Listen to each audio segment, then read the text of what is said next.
concordância verbal. O que diz sobre a concordância verbal? A regra geral vai dizer o quê? A regra básica é que o verbo concorda com o sujeito em número, ou seja, singular ou plural, e em pessoa, que pode ser primeira, segunda ou terceira. Vamos ver aqui um trecho da Canção do Exílio de Gonçalves Dias.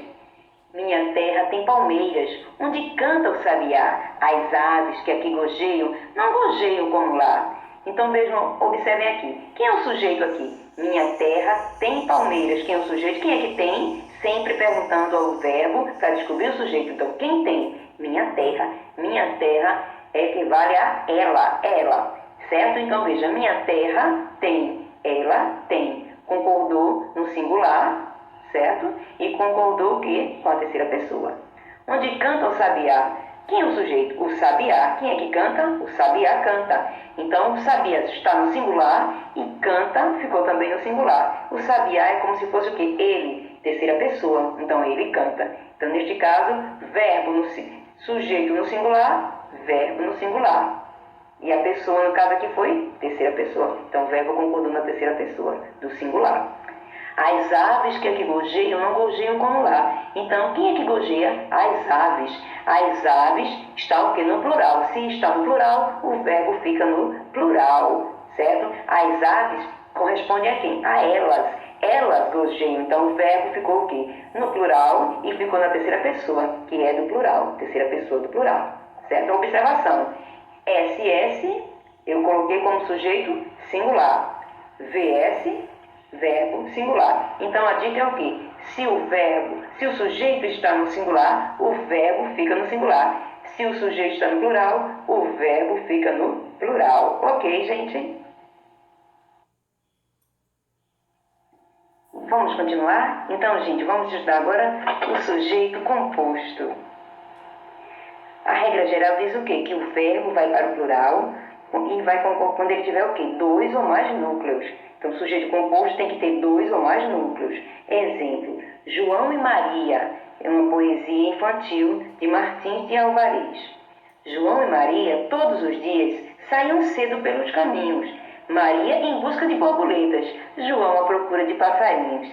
Então, vejam aqui, eu tenho o sujeito composto João e Maria, ou seja, 2 núcleos.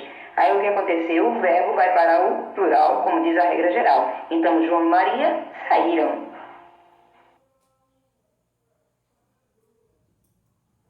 Então, gente, o sujeito composto, o verbo vai concordar com ele em número, né? Vai ficar também no plural. Então, veja, sujeito composto, quando ele vem depois do verbo, ou seja, ele vem posposto. Se o sujeito vier depois do verbo, ele vai concordar, né? O verbo vai concordar com o núcleo mais próximo ou ele vai para o plural. Vamos ver o exemplo? Visitaram a biblioteca, a professora e os alunos. Quem visitou? Lembre-se, para descobrir o sujeito, pergunta quem é o verbo. Então, quem foi que visitou? A professora e os alunos. Então, neste caso, eles visitaram, concordou com os 2 núcleos, professora e alunos. Vamos ver o segundo caso. Visitou a biblioteca, a professora e os alunos. Então, neste caso, quem está mais próximo? A professora, ou seja, ela. Então, visitou a biblioteca, a professora e os alunos. Então, essas 2 formas estão corretíssimas. Se o sujeito vier depois do verbo, certo? O sujeito composto vier depois do verbo, então você pode fazer essas 2 concordâncias, ou concordando com os 2 núcleos, ficando no plural, ou concordando com o núcleo mais próximo, certo? Que pode estar no singular ou pode estar no plural. Porque se eu tivesse invertido, tivesse colocado os alunos e a professora, então neste caso o verbo ia concordar com os alunos, ficando no plural também. Ok, gente? Vamos ao próximo.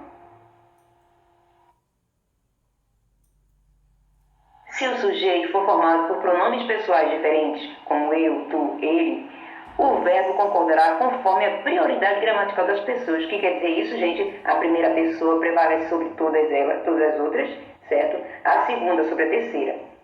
Então, nós temos aqui, na verdade, somos uma só alma, tu e eu. Tu e eu, ou seja, eu mais alguém é igual a nós. Então, tu e eu somos, né? Então, na verdade, somos uma só alma, tu e eu. Nos mostramos e nos escondemos, tu em mim, eu em ti. Eis aqui o sentido profundo da minha relação contigo, porque não existe entre tu e eu, nem tu. Então, neste caso aqui, eu tenho o quê? Tu e eu, que é igual a nós, certo? Eu é primeira pessoa, prevalece sobre todas as outras, que fica o quê? Igual a nós. Então, tu e eu somos, tu e eu mostramos, tu e eu escondemos. Não esqueçam dessa observação. Eu mais alguém é igual a nós, tu mais ele ou mais ela, né, igual a vós, ele mais ele ou ela mais ela, certo? Ele mais ele igual a eles, ela mais ela igual a elas. Observação aqui, atenção aqui. Tu e ela estudais. Quando eu falo tu e ela, a concordância vai ser com o quê? Com vós. Mas vós é uma forma que atualmente não é tão usada, está se tornando arcaica, certo? Então o que acontece? O mais comum é a concordância como se fosse eles. Então tu e ela, como se fosse aqui no caso eles ou elas, estudam, certo? A segunda forma está sendo mais usualmente utilizada, certo? Porém, saibam que tu e ela é igual a vós, né? Ok, gente? Vamos agora estudar as expressões não só, mas também e tanto quanto, certo? Vejam, que relacionam sujeitos compostos e elas vão permitir que a concordância do verbo no singular ou no plural. Vamos ver o exemplo aqui.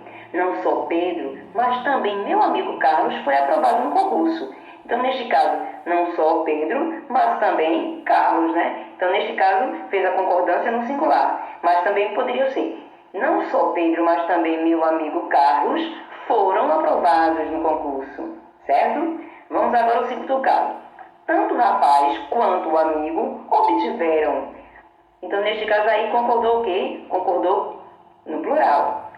Tanto o rapaz quanto o amigo obtiveram ou obteve nota máxima na redação do Enem. Então não esqueçam, se eu tenho as expressões não só, mas também, ou tanto quanto, o que vai acontecer? Eu posso concordar no singular ou no plural. Agora vamos a um outro caso, que é o sujeito ligado, sujeito composto, não esqueçam disso. Sujeito composto ligado por ou, certo? A palavrinha ou, a conjunção ou.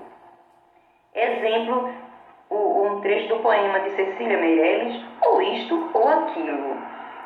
Ou se tem chuva e não se tem sol, ou se tem sol e não se tem chuva. Ou se calça a luva e não se põe um anel, ou se põe um anel e não se calça a luva. Ou guardo dinheiro e não compro doce, ou compro doce e não guardo dinheiro, indicando exclusão, veja, ou uma coisa ou outra, né? Indicando exclusão ou sinonímia, o verbo fica no singular. A ideia de exclusão é como se fosse o quê? Subtraindo. Então, se eu subtrair, vou diminuir, ou seja, vai ficar singular, certo? Então, ou se tem chuva e não se tem sol, ou seja, não posso ter as duas coisas ao mesmo tempo, só uma mesmo, né? Então, se tem a chuva, ou o sol. Indicando inclusão. Inclusão já é o quê? Incluir é somar, certo? Então eu tenho aqui, indicando inclusão ou antonímia, o verbo fica no plural. É lógica aí, né, minha gente? Se eu incluo, eu estou somando. Então eu vou ter mais de uma coisa. Então, neste caso, fica no plural. E se eu excluo, eu vou o quê? Tirar, vou subtrair. Então o verbo fica no singular, certo? Então aqui, exemplo, o amor e o ódio estão presentes, ou seja, os dois estão presentes. Então a ideia foi de inclusão, de soma. Então por isso que o verbo ficou no plural. Agora veja bem, indicando retificação. Retificação é o que? Uma correção. Se eu vou corrigir alguma coisa, então o que vai acontecer? O verbo concordará com o núcleo mais próximo. Núcleo mais próximo. Então se eu digo assim, o aluno ou os alunos cuidarão da exposição. Por que ficou aqui cuidarão? Porque o núcleo mais próximo foi o quê? Alunos, que está no plural. Então, neste caso, o verbo concordou com o mais próximo, ficando também no plural, certo? O aluno ou os alunos cuidarão da exposição. E se fosse o contrário, se eu tivesse colocado os alunos ou o aluno, aí seria o quê? Cuidará, porque aluno estaria no singular. Entenderam, gente? Então, dando ideia de retificação, ou seja, de correção, o verbo vai concordar com o que estiver mais próximo. Se o mais próximo estiver no plural, o verbo fica no plural. Se o mais próximo estiver no singular, o verbo fica no singular.